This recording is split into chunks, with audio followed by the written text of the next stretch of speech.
Now, don't be tripping. Did anybody say anything about us being perfect?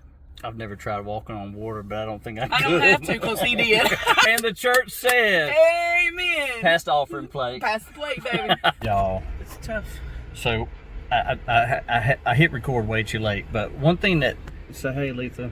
One thing that a lot of people don't know, because you don't see it a lot in how we talk in the office around off the record or whatnot. Hold on, I need to put the phone right here. Give me just a second.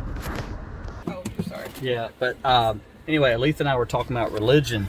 And one thing that a lot of people don't know about us is even though we grew up on two different sides of the county, we were both raised in Christian households. In fact, more specifically, Go on and tell him, BJ. Pentecostal holiness households, right? Yeah. So I grew up at First PH Church in Kinston on Phillips Road. What was your? I grew up at Cedar Grove Pentecostal Free Will Baptist Church on Jonestown Road. Is that white church? Yeah, a little white block church. Okay. It's nothing for one of us to say, won't he do it? or we were just reminiscing about some of the older ladies in our church, the kind that had the white hair, the beehive hair, that they were closer to God. They knew God. Yes. They had a direct line. A direct line. They were on the main line.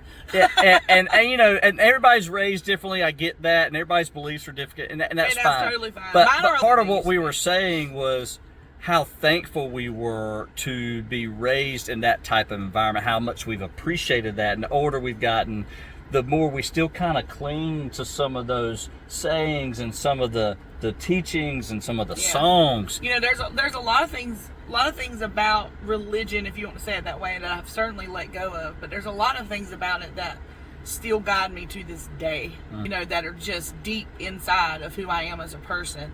And I certainly hope that I never lose that, for sure. Mm-hmm. But yeah, I remember things that still stick with me. Like, I don't know if your parents or your grandparents or whatever ever did this, but like at my house on Carter's Lane with my grandparents, my grandma and Granddaddy Carter, if it was storming really bad, or we were expecting tornadoes, or even if it was a hurricane or anything like that, when all that was going on and it was rough and you were nervous or whatever, everything in the house was turned off.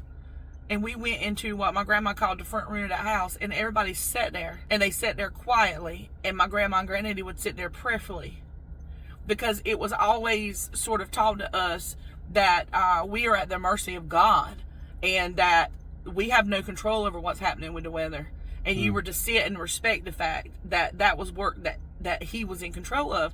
And those are sort of things that have like never ever left me, right? Of people that shake their fists in the air at the hurricane. It's like there's something inside of me that could never. Honey, that's the Lord's work. I ain't playing with that. I'm not playing with that. So yeah, there's a lot of things, and that is something we have very much in common foundationally. Mm-hmm. We have some really core principles like that still guide us every day. Now, don't be tripping. Did anybody say anything about us being perfect? I've never tried walking on water, but I don't think I could. I don't have to because he did. And the church said, amen. Pass the offering plate. Pass the plate, baby.